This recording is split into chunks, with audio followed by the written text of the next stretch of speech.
नैतिक नेता हो, चाहे आर्थिक नेता, चाहे सामाजिक नेता, चाहे बाय जीन्स वो नेता हो। कई लोगों में नेता छुपा हुआ होता है, नेतागिरी की आदत निकलती नहीं है उनकी।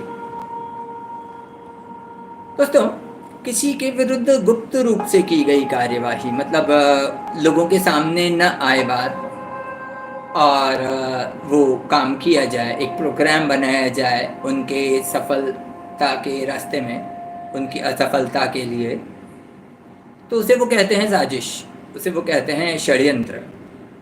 वो साफ साफ सामने आकर करें तो षड्यंत्र नहीं बचा, छुपकर यदि किया गया तो षड्यंत्र हुआ। ये एक तरीके की भीतर घात वाली चाल है।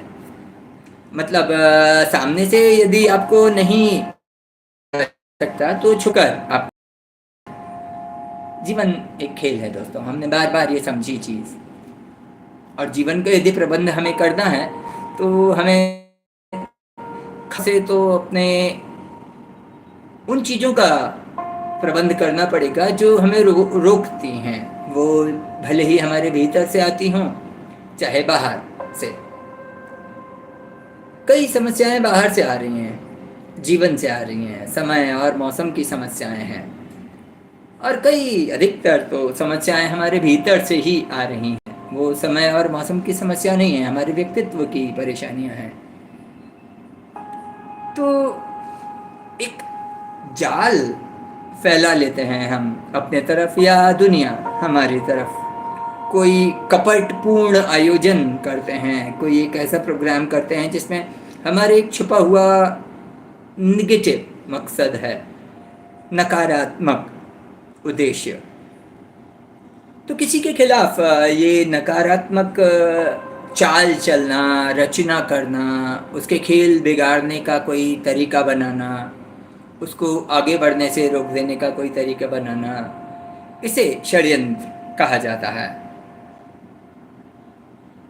आप लोग पिछले कुछ दिनों से सुन रहे हैं गहरी साजिश, षड्यंत्र किया गया हमारे खिलाफ। वो लोग षड्यंत्र का दावा करते हैं जो खुद ही षड्यंत्र कर रहे हैं। वो लोग षड्यंत्र की बात करते हैं जो खुद ही अपने रास्ते भटक गए हैं। मैंने देखा है, सही रास्ते में षड्यंत्र कम होते हैं, गलत रास्ते में थोड़े से ज़्यादा। तो लोगों से ताकत, पैसा या सामाजिक प्रतिष्ठा या आज़ादी छीन लेने या हरण करने के मकसद से कोई बैंकिंग, सामाजिक या किसी गुप्त तरीके से की गई कार्यवाही, इसे ही लोग षड्यंत्र या चक्रव्यूह कहते हैं। और लोग कहते हैं कि हम इसलिए पीछे रह गए कि दुनिया हमसे षड्यंत्र कर रही थी। हम इसलिए पीछे रह गए कि कोई हमारे विरोध में था और वो हमें आगे नहीं बढ़ने देना चाह रहा था। हम किसी और को दोषी ठहराते हैं, हम किसी और को इस बात के लिए जिम्मेदार ठहराते हैं कि हम आगे नहीं बढ़ पाए, हम सफल नहीं हो पाए। किसी निर्दोष को दोषयुक्त सिद्ध करना या किसी दोषी को निर्दोष सिद्ध करना, ये चक्रव्यूह है, ये षड्यंत्र है।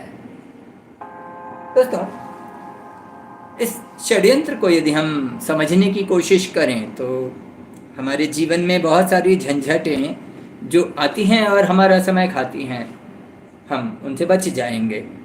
और प्रबंधन हमें यही सिखाता है कि हम अपने कार्यक्रम की योजना कैसे बनाएं, हम अपने सफल होने के लिए या अपने लक्ष्य की प्राप्ति के लिए जो चीज़ें चाहिए, वो रिसोर्सेज कैसे सही समय पर सही जगह पर एक साथ कर रखें, ताकि हमें बाद में किसी और को बहाना बनाने की ज़रूरत ना पड़े, बाद में किसी और को दोष देने का कारण ना हो।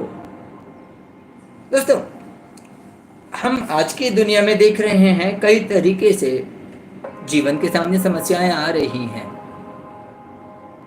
जो प्राकृतिक समस्याएं आती हैं वो तो ठीक, पर जब कोई इंसान इंसान के खिलाफ समस्याएं बनाता है तो वो षड्यंत्र कहलाता है। कई बार एक देश